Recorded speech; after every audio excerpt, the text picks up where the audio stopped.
did it. You finally did it.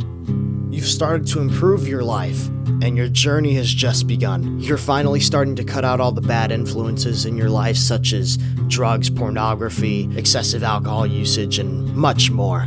And your own personal trajectory seems to just be rising exponentially. It seems like there's gonna be no stop to it. But eventually you're gonna run into a problem. There's something missing, fundamentally missing. A piece that's hidden in plain sight that you haven't been practicing whatsoever. And that thing is virtue.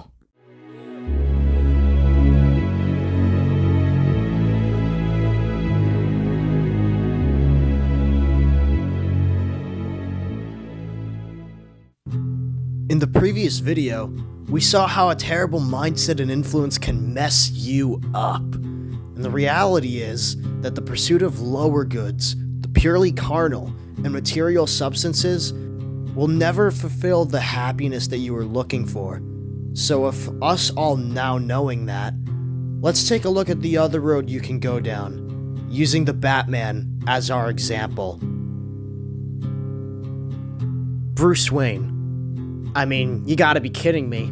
By now we all know the gist of it. 8 years old, while walking down an alley with his parents, a gunman by the name of Joe Chill made the decision to murder the Waynes cold-heartedly in front of Bruce. This would have an obvious effect on anyone. Having one's parents be shot in such a brutal fashion in front of you as a child is very saddening and disheartening. I think we can all agree on that part.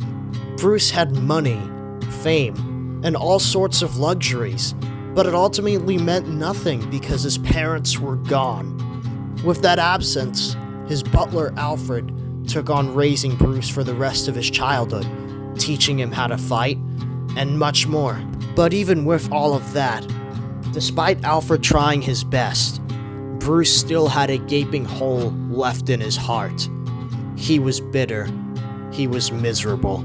And with constantly dwelling on his parents' death, as he grew older, he came to see that no one in Gotham City was addressing the problems, the inherent problems that corrupted it. Bruce knew that with all this decadence and degeneracy going on in his own city, he knew that someone had to do something. And as we all know, it was him.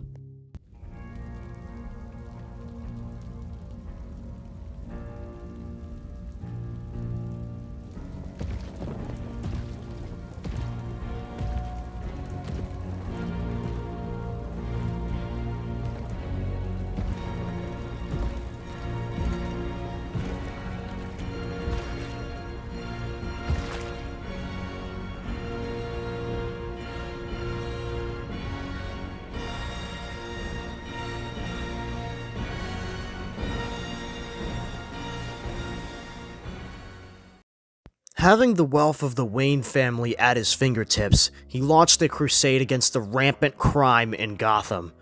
Brute strength and skilled combat, striking utter fear into those who would dare to harm Gotham and its citizens. Because if they did, they might wish they were just dead.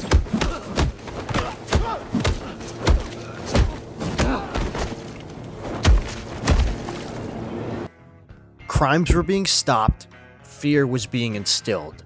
But Gotham is still just Chicago with a different label. So what's missing? Batman isn't killing people in cold blood like the Riddler is, yet the result is still the same for both of their endeavors. Gotham is still corrupt and morally inept. The fundamental missing piece in Bruce's crusade against Gotham's crime is that Bruce never bothered to practice virtue whatsoever. If there is only wrath without love, in the end, Bruce's crusade will always be incomplete. The greatest example and showcase of this in this version of Batman's universe is Bruce having no social life whatsoever. He doesn't go outside, really, except during the night. And this has gotten so bad to the point where when he appears in public, it's a shocker to the people of Gotham. With Bruce's massive income, he had only focused his mission on bringing justice to criminals, which is amazing, despite what degenerate leftists would tell you on Twitter, or X, whatever it's called. Just go outside, man. For Bruce, there is also the path of philanthropy. When not in the costume, he can also help out the city he loves, not only with wrath, but also with compassion. Because when showing compassion, it can open the eyes of the ones being helped, and even the ones who are being punished for their misdeeds. And through virtue, and being more open to socializing with others to help make the city better, the Batman becomes more than just a symbol of fear, but also one of hope. Practicing virtue, not vice. This is what you're going to have to achieve if you want your self-improvement journey to be worthwhile while you're doing this. And I hope that through this, that it may inspire you all to find the epitome of the truth. This is the way.